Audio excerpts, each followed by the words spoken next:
우리 옆 사람 좌우로 인사합시다. 오늘이 기회입니다. 오늘이 선물입니다. 예. 오늘도 예배로 나오신 여러분들의 발걸음 가운데 여러분 가정과 일터의 손길에 하나님께서 은혜와 평강으로 축복해 주시기를 주 예수 이름으로 축원합니다. 벌써 한 8년 됐죠. 아마 기억하실 겁니다. 다들 서울의 숙명여고에서 시험지 유출 사건이 있었죠. 그때 이 숙명여고에서 소위 말해서 그 교무부장인가요? 아버지였고 그 애들한테 시험지를 빼서 사전에 준 거죠. 그래서 기말고사를 봤는데 이 둘 다 전교 1등을 한 겁니다. 뭐 전교 2등 하다가 1등 하는 거야 뭐 그럴 수 있습니다. 그런데 전교 300등 하던 애가 갑자기 1등을 한 겁니다. 그래서 주변에서 다 실력을 아는데 이게 이럴 수가 없다 이래가지고 부정의혹을 제기를 했고 마침내 드러난 것이 아버지가 시험지를 빼가지고 딸들에게 주었고 문과 이과 둘 다 기말고사 때 1등을 한 겁니다. 발칵 뒤집어진 거죠. 찾아보니까 어떻게 찾았느냐, 영어하고 화학 시험지에서 문제 수정이 있었고 그 오답을 이제 답을 바꿔야 되죠. 바꿔서 했는데 얘들한테 준 거는 그 의진의 거였어요. 그래가지고 유일하게 둘 다 하나씩 얘들만 그렇게 쓴 거예요. 그래서 이게 들통이 난 거죠. 그래서 아버지는 파면되고 그 애를 관여했던 사람들이 다 줄줄이 처벌을 받았고 이 우리나라 사회 그때 한창 교육이 민감한 때인데 이 명문고등학교가 어떻게 이런 일을 벌일 수가 있냐 이래가지고 우리 사회가 한번 크게 흔들렸던 적이 없지 않아 있었습니다. 다른 게 아니고 아빠 찬스를 잘못 사용해서 이게 이런 일이 벌어졌죠. 이런 일을 보면 야 어떻게 그럴 수가 있나 이러지만 사실은 우리 마음속에도 다 그런 마음이 있습니다. 내 자식한테는 좋은 거 주고 싶고 내 가진 힘과 능력과 권리로 아이에게 조금이라도 더 좋은 것, 쉬운 것, 편한 것 물려주고 싶은 마음의 욕구들이 다 있습니다. 이 사람들은 적극적으로 그게 드러난 거 우리는 그게 드러나지 않았을 뿐이라고 생각이 돼요. 오늘 성경에서도 오늘 바로 사건이 바로 그런 사건입니다. 예수님의 제자들이 12이 있습니다. 그 중에 수제자는 베드로였습니다. 세베대의 야고보 요한의 어머니가 딱 보니까 당시 예수님은 이제 사역의 마지막 3년차 이제 십자가를 지러 올라가신 그 참이었. 근데 모든 사람들이 다 위대한 선지자다 이러고 막 따라다녔는데 예루살렘 올라가시면 이제 하나님 나라가 임하실 것이다 라는 그런 큰 꿈들을 가지고 있었어요. 이제 마지막 가는 길이니까 야 이제 하나님 나라가 오고 예수님 좌우편에 누가 앉을지를 정해야 되는데 베드로가 수지하니까 한쪽에 앉을 것이고 그럼 반대쪽에 누가 앉나? 그러니까 엄마가 탁 생각하기를 야 빨리 가서 시간 없다 예수님한테 와요를 써야 되겠다 이래 싶어가지고 얼른 가서 예수님에게 저 드릴 말씀이 있는데 이러면서 자꾸 구하는 거예요. 그러니까 뭘 원하느냐 예수님 물으셨죠. 그때 예수님 한쪽에는 우리 아들 이쪽에도 우리 아들을 좀 앉혀주십시오 청탁을 했죠. 그럴 때 예수님께서 너희의 구하는 것을 내가 알지 못한다 이러면서 진짜 예수님의 좌우에 앉는 사람 이런 사람이 어떤 사람이 되어야 할 것인가를 가르쳐주신 게 오늘 본문의 말씀입니다. 자, 우리에게 축복이라는 게 뭐냐? 사실은 우리의 욕망으로부터 오는 거죠. 오래 살고 싶은 마음이 없다 이러면 장수가 축복이 아닙니다. 부자 되고 싶다 물질이라는 욕심이 없다 이런 사람에게 하나님 말씀하신 세상에 땅에 기름진 복 이게 전혀 복이 아닙니다.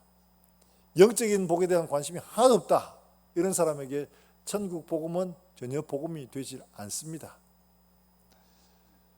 예수님은 우리의 욕망을 알고 계시고 이게 우리 욕망을 통해서 우리가 어떻게 하나님 복을 사모하고 우리가 어디로 향해야 될지를 본문 말씀을 통해서 바로 가르쳐주고 계신 것이죠.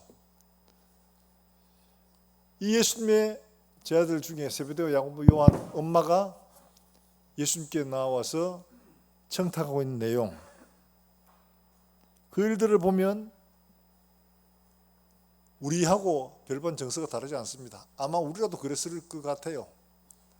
조금 적극적인 사람은 아마 이전에 벌써 여러 번 조치를 했겠죠. 예수님하고 모시고 식사를 몇 번 대접한다든지 뭐 해서 관계를 아마 만들어놨을 겁니다.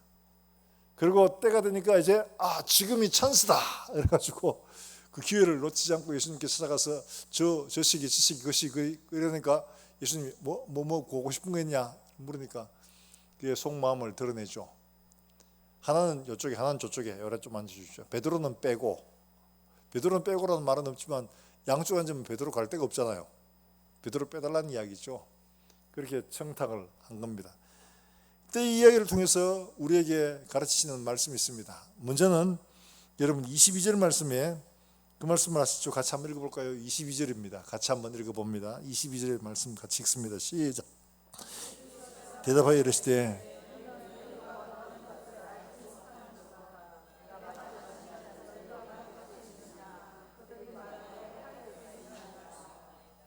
아멘. 이 말씀은 너희가 지금 구하는 게 너희가 뭔지 잘 모른다. 바로 알고 바로 구해라 하는 것을 말씀을 하고 있죠. 부모가 먼저 바르게 알고 바르게 구해야지 아이들도 그 길을 따라갈 수가 있습니다. 부모가 잘못 구하면 그래갈 수밖에 없어요. 그래서 너희가 바로 알고 바로 구해라 하는 것을 말씀을 하고 있는 게 바로 22절의 말씀입니다. 바른 것을 구하는 것 대단히 중요하죠. 이 세베대의 어머니가 지금 바로 알지 못하고 예수님께 구하다가 이런 책망을 받고 계시죠. 우리가 사회생활을 살 때 소위 사람들 관계에서 확정편향이라는 게 있습니다. 확정편향이 뭐냐? 이건 내가 원하는 것, 내가 바라는 것, 내가 얻고 싶은 것, 내가 옳다고 생각하는 것에 대한 확실한 소위 확신을 말하는 건데, 이게 확정편향이라는 것은 그에 대해 너무 확실해가지고 모든 게 다 그리로만 들리는 거예요. 하나님 말씀하신 축복이 이 땅에 속한 것이다 라고 이런 마음을 하시면 심령이 가는 자는 복이 있다, 애통하는 자는 복이 있다, 이 모든 일들이 다 그리로만 통하게 되는 거예요. 말만 하면 그래요. 지금 예수님의 걸음이 예루살렘으로 향한 것은 마지막 걸음입니다. 그런데 예수님 예루살렘에 간다 이러니까 이 세베대의 어머니가 뭐라고 생각을 하느냐? 예루살렘? 그러면 곧 이제 예수님이 왕위에 앉으시고 그러면 왼쪽 오른쪽 정해야 될 거 아니야. 그러니까 빨리 말씀드려야 되겠다. 이 생각을 한 겁니다. 예루살렘? 이러면 그거부터 생각하는 겁니다. 딴 거 없어요. 우리가 신앙생활 할 때도 하나님 말씀 바로 알지 못하고 하나님 뜻을 바로 알지 못하면 하나님 말씀하시는 것들이 내가 기대하는 것들에만 계속 연결이 되는 거예요. 하나님의 영광이 세상적으로 사회적으로 성공하는 것이다 라고 생각을 하고 마음 먹고 있으면 다 그리 합니다. 하나님 영광이라면 하나님 주의 영광을 위해서 이러는데 그 내용은 뭐냐? 우리 아들 대학 합격하게 해주시고 남편 사업 잘 되게 하시고 건강해지게 하시고 이 땅에 속한 것밖에 해당이 안 되는 거예요. 복이라는 게 오직 그거밖에 들리지 않습니다. 무슨 말씀을 하셔도 그리로 다 연결돼요. 이게 확정편향이라는 거예요. 이런 것들을 우리가 잘못 알고 하나님의 뜻을 잘못 알고 있으면 이렇게 될 수밖에 없다는 거예요. 지금 3년 동안 따라다녔습니다. 근데 이 엄마도 역시 이런 잘못된 축복관을 가지고 있어가지고 예수님이 말씀을 그렇게 하셔도 지금 올라가시면서 내가 예루살렘에 가면 반원들에게 세상의 고난을 받고 십자가에 죽고 3일 만에 다시 살아난다 말씀을 하셔도 그거는 하나도 눈에 안 들어오고 귀에 안 들어오고 오직 예루살렘으로 가시는 거 이제 대권이 주어진다는 이거밖에 생각이 안 되는 거예요. 그러니까 자기들 하나는 이쪽에 하나는 저쪽에 이렇게밖에 되지 않는 겁니다. 우리가 하나님 말씀을 바로 알지 못하면 이렇게 되는 거예요. 누구에게나 다 있을 수 있는 겁니다. 하나님 말씀을 바로 하는 것들이 정말 중요합니다. 내가 구하고 있는 것들이 무엇인가를 바로 하는 것이 정말 중요합니다. 그런데 사람들은 종종 이 생각을 하지 못하죠. 내가 알고 있는 게 바른 것인가 잘못된 것인가를 분별할 줄 아는 지혜로운 마음이 필요한데, 이걸 분별하기보다가 무조건 아멘 이러고 난 다음에는 믿음이 중요해 이러고는 그리로만 그냥 맹목적으로 달려가는 이런 경우들이 참 많죠. 하나님 말씀을 받을 때 그 말씀이 베레아 사람들처럼 과연 그러한가 하여 묵상하고 분별하는 지혜가 어느 때보다 이 시대가 필요한 시대입니다.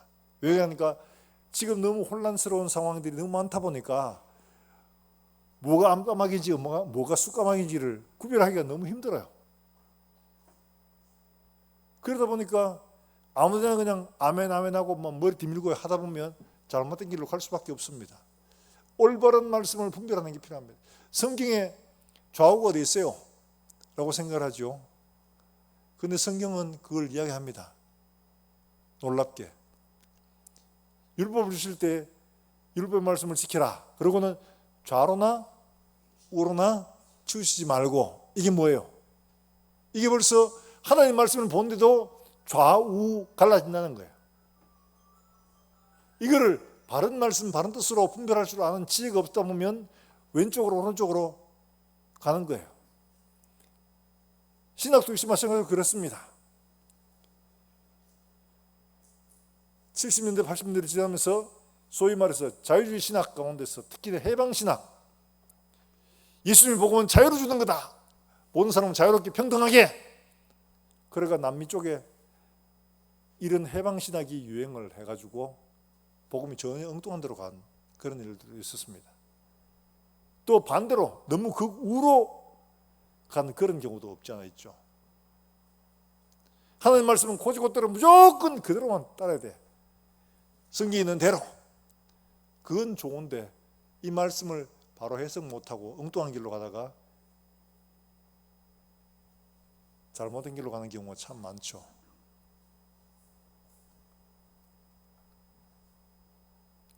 하나님의 말씀을 바로 분별하는 게 정말 필요합니다. 주님이 진짜 원하시는 게 무엇인가를 바로 하는 게 정말 필요합니다.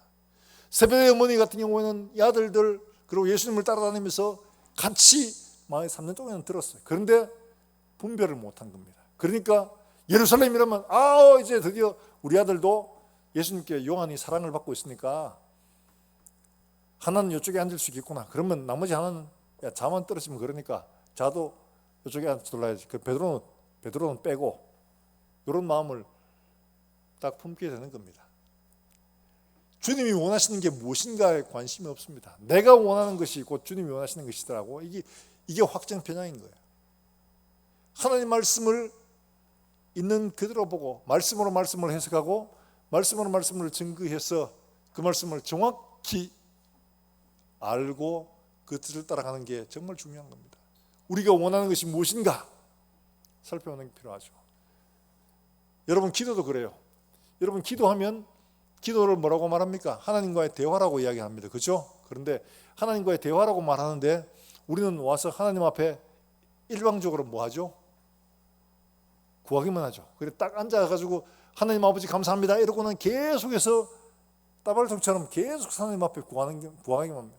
남편 구하고 아들 구하고 딸 구하고 건강 구하고 물질 구하고 계속 구하기만 합니다. 그리고 1시간쯤 하면 이제 전 세계를 다 둘렀어요. 그래서 더 이상 구할 게 없어. 그러니까 이제 그만 가보겠습니다 이러고는 가는 거죠. 1시간 내내 하나님 앞에 요구만 했어. 하나님의 음성을 들으려고 생각하지도 않았어. 내가 필요한 것을 전달하는 게 기도야. 하나님이 혹시 모를까 봐, 잊어버리셨을까 봐 내 필요한 것만 계속 구하는 거예요. 하나님의 음성을 듣고 하나님의 말씀을 통해서 내 자신의 삶을 돌아보고 점검하는 것은 그건 기도에 없는 거예요. 그러다 보니까 한 교회가 기도로 성장하라고 기도로 이만큼 여기까지 왔지만은 기도로 잘못된 길을 가는 사람들이 참 많이 있는 거예요. 그래서 은사 받은 사람들이 또 기도 안 나는 사람들이 문제가 되는 것은 바로 이것 때문에 그런 거예요. 분별을 못했어. 사랑하는 여러분들, 우리가 구하는 것들이 하나님 뜻에 합당한 것인가를 기도할 때도 듣는 훈련이 필요합니다. 하나님 말씀을 분별하는 과정이 필요한 거예요. 말씀을 들으면서 내가 알고 있는 것이 바른 것인가 확인하고 말씀으로 점검하고 바른 것을 구하고 바르게 따라갈 수 있는 우리 모든 성도들이 되시기를 주의 이름으로 축원합니다. 뿐만 아니라 내가 구하는 것에 대해서 합당한 대가를 치를 준비가 되어 있는가, 이게 정말 필요한 거죠. 여러분 18절 19절 말씀에 예수님께서 하시는 말씀이 뭡니까?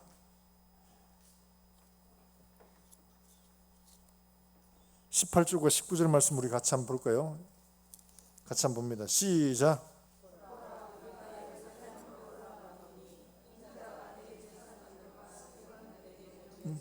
그들이 주기로 이방인에게 넘겨주어 그를 조롱하며 채찍질하며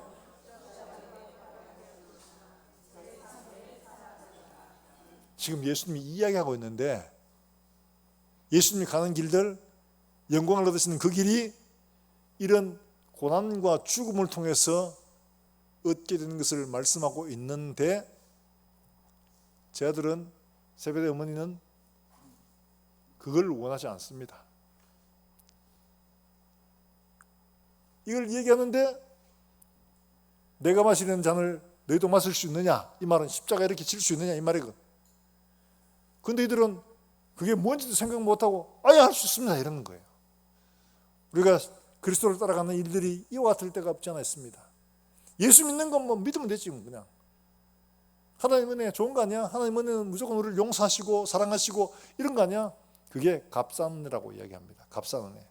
예수님 우리를 사랑하시고 용서하기 위해서 당신의 하나밖에 없는 아들의 생명까지 내어놓으신 엄청난 값을 치른 겁니다. 근데 이 값을 치른 것들은 생각하지 않고 그저 우리가 받는 것들, 쉬운 것, 편한 것, 좋은 것, 이거밖에 생각하는, 그게 은혜라고 생각하는 겁니다. 하나님이 치르신 값에 대한 것들은 고려하지 않고 내가 받는 것들, 쉬운 것들, 편안한 것들만 생각하는 거죠. 이게 바로 값싼 은혜라는 거예요. 하나님 우리에게 말씀하고 있습니다. 내가 마시는 잔, 이 고난과 죽음과 이 부활을 너희도 감당할 수 있겠나? 뭣도 모르고 그냥 네, 할 수 있습니다. 실제로 이들은 그 값을 예수님 말씀하신 너희도 그렇게 하려니와 그렇게 다 됐습니다. 12 중에 11명, 가룟유다 빼고 11명이 다 순교를 했죠. 그렇게 했습니다만 그때는 뭣도 몰랐어요. 우리가 혹시나 우리가 치러야 할 값에 대한 것들을 고민하고 생각해 보았을까? 진지하게 생각해 볼 필요가 있는 거죠. 이거 없이 가면 반드시 넘어집니다. 유대인의 600만 학살을 했던 히틀러, 우리가 이를 두고 전 세계가 어떻게 인간이 그렇게 할 수가 있을까? 모든 철학과 사조도 이 일을 겪고 난 뒤에 바뀌었습니다. 인간이라는 게 얼마나 악할 수 있는가 하는 것. 그 순간에 인간은 선하다, 괜찮다 했는데 이런 일을 보고 나니까 두 번의 1차 대전, 2차 대전 겪고 나니까 인간은 선하지 않다. 인간이 어떻게 이렇게까지 할 수가 있나 했어요. 그 600만 학살을 했던 그 일을 주도한 사람이 아히만이라는 사람입니다. 아히만. 이 사람 웃기게 이 사람 그리스도인입니다. 가스실에 밸브를 열고 닫던 사람 기독청년단입니다. 독일에.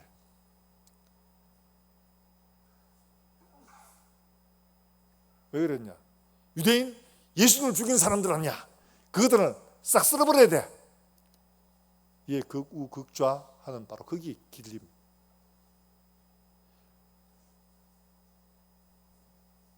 잘못된 생각을 몰고 가면 이런 일을 저지른다는 거죠. 분별하지 못하면 그런 일이 되는 거예요. 그가 전범재판소에서 재판을 받아가지고 할 때 이들은 자기를 변호하는데 어떻게 했냐? 나는 공무원으로 시키는 것 하는 것밖에 없다. 내가 뭔 죄가 있나? 히틀러가 시켰는데 나는 공무원으로 당연히 한 것밖에 없다. 내가 뭔 죄고? 그때 한나 아렌트라는 이 유명한 철학자죠, 사상가가 그런 이야기를 합니다. 네 죄는 생각하지 않는 죄, 바로 그거다. 생각하지 않음이 바로 너의 죄다. 그 사람들이 무슨 죄목으로 그렇게 죽어야 하는지 생각해 봤나? 했지. 이 사람들이 왜 이렇게 부당한 죽음을 당해야 되는지 생각해 봤나? 안 했지. 너 생각 없는 게 바로 죄야.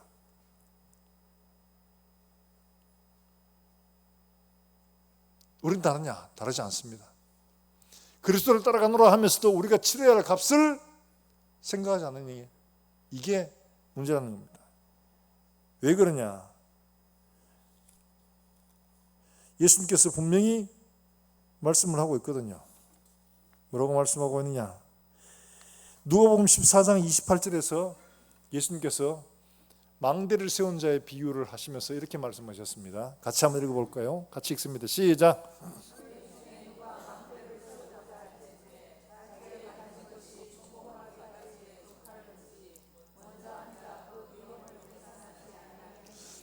망대 하나를 세운데도 내 가진 거 가지고 이거 다 세울 수 있을까를 비용을 계산하지 않겠느냐. 만약에 그렇지 않으면 빼려면 세우고 나못 세우고 사람들이 비웃음 산다 얘기를 하시거든요.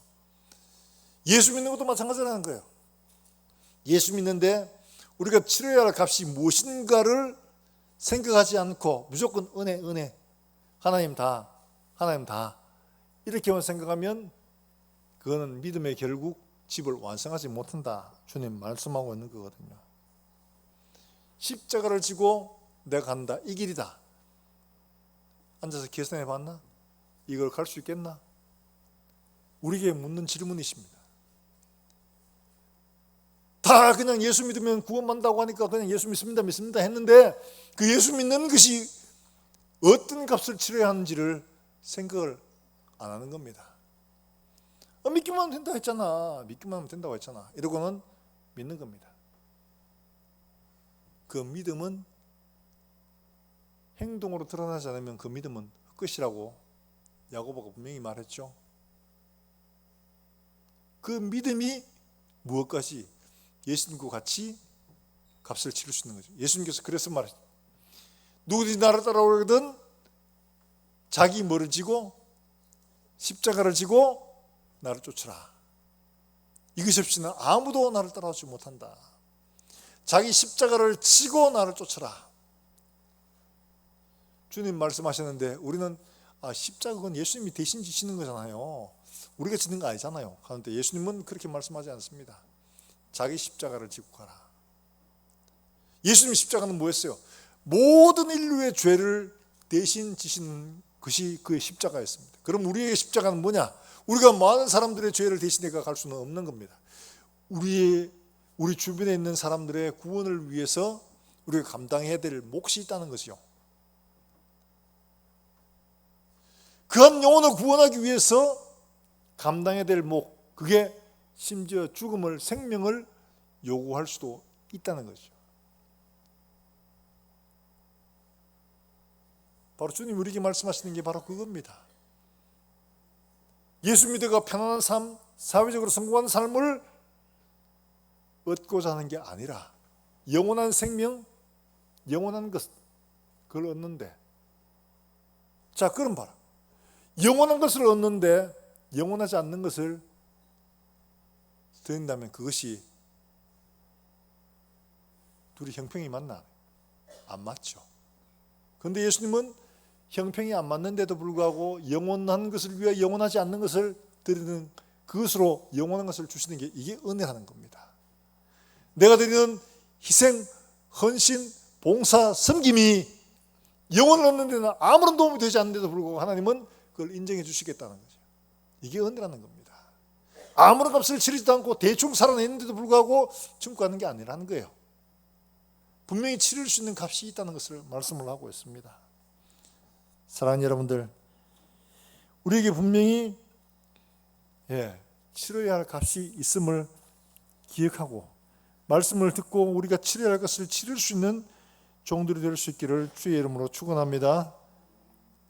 이제 여러분 로마서 8장 17절 말씀에 우리에게 분명히 말씀하고 있습니다. 같이 한번 볼까요? 로마서 8장 17절은 굉장히 중요한 말씀이에요. 로마서 8장 17절을 우리 같이 또박또박하게 큰 소리를 한번 읽어봅니다. 같이 있습니다. 시작. 자녀이면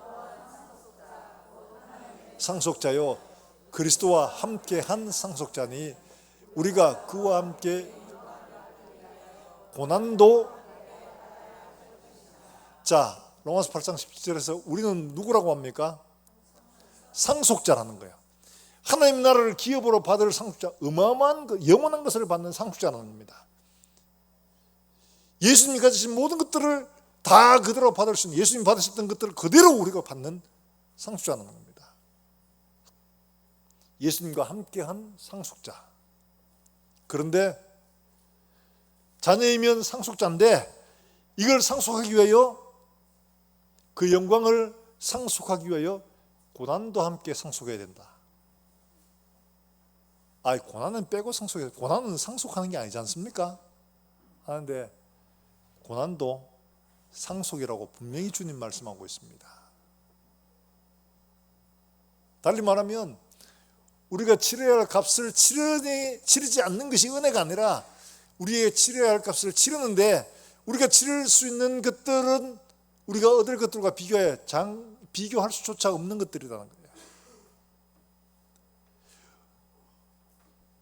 우리가 치르고 있는 것들은 장차 우리가 얻을 것들과 비교할 수 없다고 말하지 않습니까? 좋게 비교할 수가 없다. 비교가 맛볼 만한 그런 가치가 있냐? 전혀 아니라는 거예요. 그게 은혜라는 겁니다. 우리가 비교할 수도 없는, 대가도 안 되는 그런 것들을 하나님께 드리고 우리가 받는 것은 어마어마한 걸 받는다는 거죠. 이게 은혜라는 겁니다. 아무것도 치르지 않는 게 아니고 우리가 우리의 생명을 내놓을지라도 그게 영혼을 상속하는 데는 전혀 도움이 되지 않는데, 그럼에도 불구하고 하나님은 우리의 생명값으로, 우리의 수고한 값으로 영혼을 상속하게 해주신다는 것을 약속하고 있는 말씀입니다.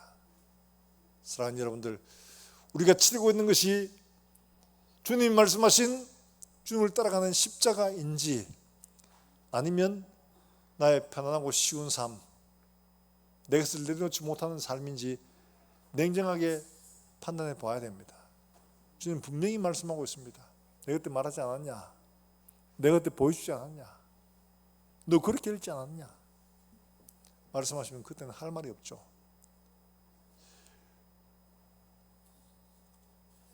윌리엄 부스라고 유명한 분이 있습니다. 지금 구세군의 창립자인데 이분이 한번 하나님 앞에 갔다 왔나 봐요. 이분이 쓴 그런 게 있어요. 하나님 앞에 갔는데 쓰인 책이 있는데 자기의 삶을 기록했는데 차마 눈 뜨고 볼 수가 없더랍니다. 자기의 생각, 행동, 모든 것들이 다 기록됐는데 하나님이 보여주시는 부분들은 정말 부끄러워서 남들 볼까 봐 괴로울 만큼이나 너무너무 부끄럽더라는 거죠. 자기의 속마음이, 자기가 수고했다고 생각했던 것들, 자기가 헌신했다고 생각했던 것들이 정말 아무짝에도 쓸모없는 것들이라는 거예요.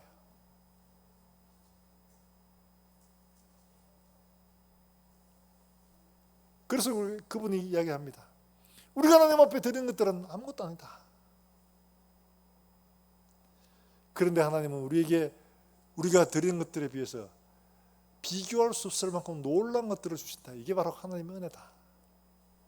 우리의 마음을 다하고 뜻을 다하고 힘을 다하여 수고한 것이 크다 할지라도 하나님 앞에서 이것을 받기에는 아무짝에도 쓸모가 없는 것들인데, 그럼에도 불구하고 하나님은 우리의 수고와 우리가 드리는 것들에 대해서 기뻐하시고 즐거워하시고 그것을 통하여 하나님의 영원 나라를 상속할 수 있도록 해주신다 하는 것을 말씀을 하고 있는 겁니다. 여러분, 값싼 은혜, 쉬운 은혜 생각하지 마시기 바랍니다. 하나님은 우리에게 그 은혜를 주시기 위하여 당신의 가장 소중한 아들까지 내어주셨습니다. 십자가에서 끔찍한 고통을 당하도록 하셨습니다. 나는 그것을 당한 것처럼, 별 대수롭지 않은 것처럼 하나님이시라면 그럴 수도 있지라고 생각하는 것은 은혜를 알지 못하는 거예요. 그분이 그런 일을 당했다고.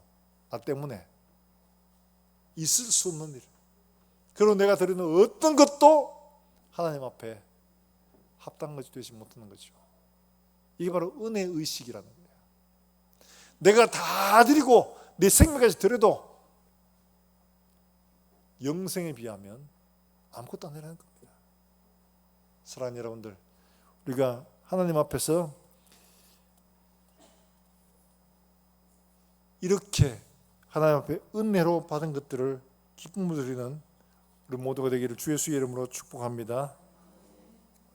예.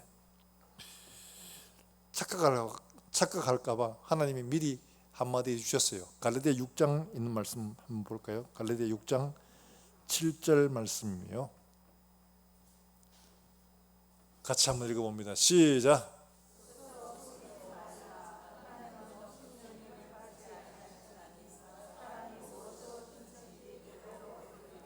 아멘. 눈에 보이는 것만 아닙니다. 보이지 않는 것들도 다 포함됩니다. 뭐 하나님 요즘하면 뭐 복 주시겠지, 하나님 요즘하면 뭐 됐다고 하시겠지. 여러분 그렇게 생각하는 사람들이 성경에 또 있었습니다. 누구냐? 아나니아 삽비라 같은 사람. 많은 사람들이 하나님 앞에 막 재산 내놓고 헌신하니까 나도 좀 이런 좀 못해야 되겠네 라고 생각을 하고 재산을 팔았습니다. 그리고는 어떻게 했냐? 베드로에 가져와서 드리는데 일부를 남겨두고 드렸어요. 칭찬은 받고 싶고 이름 내고 싶은데 현실적으로 살아가는 분들도 좀 이렇게 보장받고 싶고 그런 틈에 재물을 다 팔아가지고 일부를 남겨두고 베드로에게 가져와서 드립니다. 그때 베드로가 묻죠. 밭의 판값이 전부냐? 이렇게 말하니까 베드로가 알고 있으니까 그렇게 묻죠. 그때 아나니아가 얘기했죠. 이게 전부입니다. 그랬을 때 베드로가 말했죠. 어찌하여 성령을 속이느냐. 하나님 다 알고 있다는 거죠. 하나님 속일 수 없다는 겁니다. 그러자 아나니아가 죽었습니다. 그만 그 자리에서. 두려운 일이었죠. 이 사람을 장사하고 돌아오니까 삽비라가 이제 와서 말합니다. 사도님 우리 드린 것 받으셨어요? 그러니까 베드로가 또 묻습니다. 이게 전부냐? 라고 말하니까 예, 전부인데요. 너희가 어찌하여 부부가 공모해서 하나님을 속이느냐. 보라, 내 남편을 장사온 사람이 문 앞에 이르렀다 하니까 그 안에도 생명이 끊어졌습니다. 그 자리에서. 여러분, 우리는 사람은 보지 못해서 좀 숨길 수 있습니다. 다 하지 않고 마음속에 숨기던 저희가 있고 이름에도 불구하고 겉으로는 아닌 척하고 거룩한 척하고 경건한 척하고 충성하는 척 할 수 있습니다. 그러나 성령을 속일 수는 없습니다. 하나님은 속일 수 없습니다. 이걸 바로 알아야 됩니다. 무엇으로 심든지 이 말이 바로 그거예요. 우리 마음속에 이미 속이는 마음을 두고 있는데 겉으로는 아닌 척하고 하는 거 하나님 다 알고 있다는 겁니다. 내 이것이 답니다 라고 해야 되는데 사람들이 인정받고 싶고 하나님께 인정받고 싶고 둘 다 하고 싶어서 그렇게 한 거죠. 예수님 말씀하셨습니다. 하나님과 재물을 겸하여 섬길 수 없느니라. 그 사람은 둘 다 섬기려고 했던 거예요. 둘 다 인정받으려고 했던 거죠. 하나님께 인정받든지 세상으로부터 인정받든지 세상이 아니라 하나님에게만 인정받기를 사모하고 하나님께 드릴 수 있는 우리 모두가 되기를 주 예수의 이름으로 축원합니다. 둘 다 하려고 하면 반드시 속일 수밖에 없습니다. 둘 다 인정받으려고 하면 속을 수밖에 없습니다. 또 어떤 사람이 그렇게 됐냐 하니까 요한 3서에서 말하고 있는 한 사람이 나옵니다. 요한이 주위에 경계하는 사람이에요. 요한일서 3장에 있는 말씀인데요. 한번 찾아볼까요? 요한일서 3장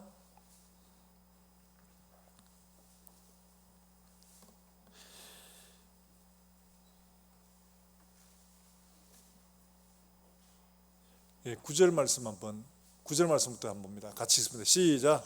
내가 두어 자를 교회에 썼으나 그들 중에 으뜸되기를 좋아하는 디오드레베가 우리를 맞아들이지 아니하니 그러므로 내가 가면 그 행한 일을 잊지 아니하리라. 그가 악한 말로 우리를 비방하고도 오히려 부족하여 형제들을 맞아들이지도 아니하고 맞아들이고자 하는 자를 금하여 교회에서 내쫓는도다. 12절의 말씀을 한번 볼까요? 같이 읽습니다. 시작. 데메드리오는 무사람에게도 진리에게서도 증거를 받았음에 우리도 증언하노니 너는 우리의 증언이 참된 줄을 아느니라. 요한이 교회 편지하면서 데메드리오, 디오드레베 두 사람을 비교를 하고 있습니다. 이 데메드리오는 어떤 사람이냐? 예전에 사도행전에 보면 이 사람은 그 은장식이었습니다. 은으로 우상을 만들어 가지고 돈을 좀 버는 사람이에요.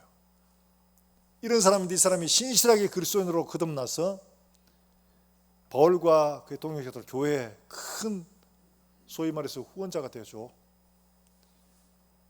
그런데 디오드레베라는 이 사람은 교회 안에서 인기를 인정받고 싶었던 욕심 때문에, 교만이죠. 바로 이것 때문에 자기보다 높아지던 사람들 가만둘 수가 없어요. 자기가 더 인정한 사람을 그냥 보고 둘 수가 없어요. 그러니까 그 사람을 깎아내고 쫓아내고 해야 되는 거예요. 교회에 이런 일들이 생길 수가 있습니다. 나보다 높아진 사람, 나보다 인정받는 것을 결코 용납할 수가 없는 사람, 디오드레베 같은 사람. 하는 사람도 맞고 섬기려고 하는 사람 못하게 할 뿐만 아니라 당시에 순회 전도자들이 있어서 이렇게 돌아다니면서 복음을 전하는 사람들이 있어요. 그 사람들을 대접하고 먹이고 입히고 채워주는 것들이 교회의 공통적인 룰이었는데 그렇게 하려고 하는 사람까지도 쫓아내버리는 거예요. 이런 악한 일을 한 거죠. 교회 목사들끼리 모이면 자기 교회에 있는 여러 가지 일들을 하는데 어느 교회 이야기 들어보니까 그 집사님 한 분이 굉장히 열심히 섬긴답니다. 교회 청소며 식당이며 꽃꽂이며 다 하는데 근데 이분이 열심히 너무 심해가지고 혹시라도 누군가가 자기가 봉사하고 있는 일을 끼어들어와서 하면 난리가 납니다. 그러니까 한 번은 교회 청소하는 일을 누가 했다고 해요. 그러니까 모강실로 쫓아와가지고 목사님 그 내가 하는 건데 왜 그 집사한테 하라고 했어요? 하라고 한 게 아니고 그분이 스스로 하겠다고 해서 그래서 집사님 일도 들 겸 그렇게 준 겁니다. 하라고 한 겁니다. 그러니까 막 내가 하는 일을 왜 그 사람에게 줘가지고 막 난리를 치는 거예요. 난리를 치는. 그래서 야 희한한 사람도 아니다 하면서 막 웃었던 기억이 있었어요. 이런 사람들이 있습니다. 누가 봉사하려고 하면 봉사하지 못하게 하고 자기가 다 해야 돼. 근데 자기가 다 하냐? 다 하지도 못해요. 그럼에도 불구하고 그렇게 하는 사람들이 있어요. 디오드레베 같은 사람이죠. 교만, 나보다 높아지는 걸 못 보는 사람들이 있습니다. 나보다 잘하는 걸 못 참는 경우가 있습니다. 나보다 인정받는 것 눈뜨고 못 봅니다. 굉장히 위험한 일이죠. 사랑하는 여러분들, 우리는 사랑의 눈으로 서로 격려하고 도와서 모두가 함께 하나님의 교회를 세워가는 일들에 헌신할 수 있도록 만들어가는 우리 교회가 되기를 주 예수의 이름으로 축원합니다. 섬기는 자가 되어라. 누가 먼저 할 것 없이 내가 먼저 섬기는 자가 되고 내가 먼저 나아지고 내가 먼저 그렇게 하면 주님이 기뻐하신다. 우리의 섬김과 우리 헌신을 받으시는 오직 하나님 한 분밖에 없습니다. 사람이 아닙니다. 하나님 받으십니다. 우리가 드리는 예배 하나님 한 분만이 받으십니다.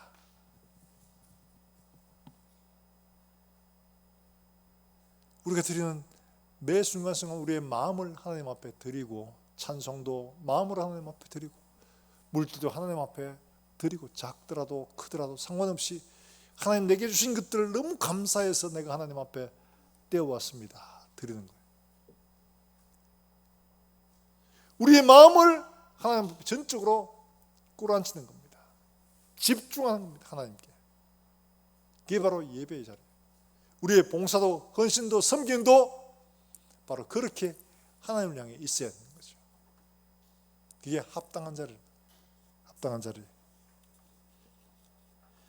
우리 하나님이 우리에게 주시는 말씀들을 기억하시면서 우리가 하나님 앞에 참으로 인정받는 자로 설 수 있도록 우리 모든 성도들은 하나님 앞에 충성된 자로 섬기 합당한 자로 하나님 앞에 설 수 있게 되기를 주 예수의 이름으로 축원합니다. 축원합니다. 우리가 함께 찬송하고 기도하겠습니다.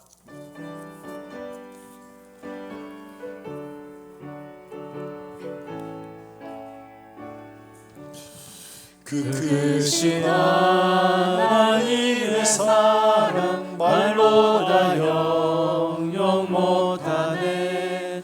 저 높고 높은 별을 넘어 이 낮고 낮은 땅 위에 죄범한 영혼 구하려 그 아들 보내사 화목제물 삼으시고 죄 용서하셨네. 괴로운 시절 지나가고 괴로운 시절 지나가고 땅 위에 영화쇠할 때 주 믿지 않던 영혼들은 큰 소리 외쳐 울어도 주 믿는 성도들에게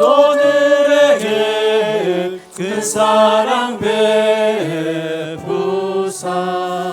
우리의 죄 사했으니 그 은혜이 하늘을 두루마리 삼고 하늘을 두루마리 삼고 바다를 먹물 삼아도 한없는 하나님의 사랑 다리로 갈 수 없겠네. 하나님의 그 신사랑 그 어찌 닿았을까. 저 하늘 높이 쌓아도 채우지 못하리. 하나님 그 신사랑은 증량 다 못하면 영원히 변치 않는 사랑 성도여 찬양하세. 우리가 이 시간 함께 말씀을 기억하시면서 짧게 우리 한 목소리로 함께 기도하겠습니다. 하나님, 우리의 구하는 것들을 바로 알고 분별하여 하나님 앞에 하나님이 원하시는 것이 무엇인지를 바로 알고 구할 수 있도록 주님 도우시고 거기에 합당한 대가를 치를 수 있는 결단을 허락하시고 헌신을 허락해 주시기를 원합니다. 하나님 받으시기 합당한, 하나님 칭찬하시기 축복하시기 합당한 우리 모든 종들의 삶에게 주님께서 인도해 주시옵소서. 우리 한 목소리 함께 통성을 기도하겠습니다. 하나님 아버지 은혜를 감사합니다. 오늘 우리에게 주신 말씀들을 기억하시면서 우리 사랑하는 모든 권속들이 주를 기쁘시게 하는 일들에 우리의 마음을 다하고 힘을 다하고 뜻을 다할 수 있도록 주님 인도해 주시기를 원합니다. 우리의 눈을 밝혀주시고 우리의 귀를 열어주셔서 하나님 뜻을 바로 알고 우리가 마땅히 치료할 것들, 우리의 십자가를 지고 주를 따라갈 수 있도록 주님 은혜를 베풀어 주시기를 원합니다. 하나님 아버지, 결코 뒤로 물러가지 않고 주 십자가를 지고 마지막 승리할 때까지 우리가 힘써 싸워 승리하는 모든 종들에게 주님 인도해 주시기를 원합니다. 하나님 아버지 은혜를 감사합니다. 오늘도 사랑하는 종들을 부르시고 하나님 앞에 예배케 하셨사오니 우리가 드리는 예배 주님 받으시고 우리의 마음을 축복해 주시기를 간절히 원합니다. 하나님 아버지, 귀한 예물을 드리는 사랑하는 종들의 손길을 축복하시고 이들의 가정과 일터가 복되게 하시며 많은 사람들에게 나누어주고 베풀어주는 선한 손길을 되게 주님 은혜를 베풀어 주시옵소서. 오늘도 멀리서 주 예수의 복음을 전하는 사랑하는 선교사들의 가정과 사역 위에 하나님께서 함께 하시며 오늘도 놀라운 생명의 역사가 일어날 수 있도록 주님 축복해 주시고 또한 주님을 살아가는 종들의 걸음걸음마다 주님 함께 하셔서 그리스도를 아는 냄새를 풍기는 종들의 삶이 되게 주님 축복해 주시옵소서. 살아계신 예수님의 이름으로 기도하옵나이다. 아멘.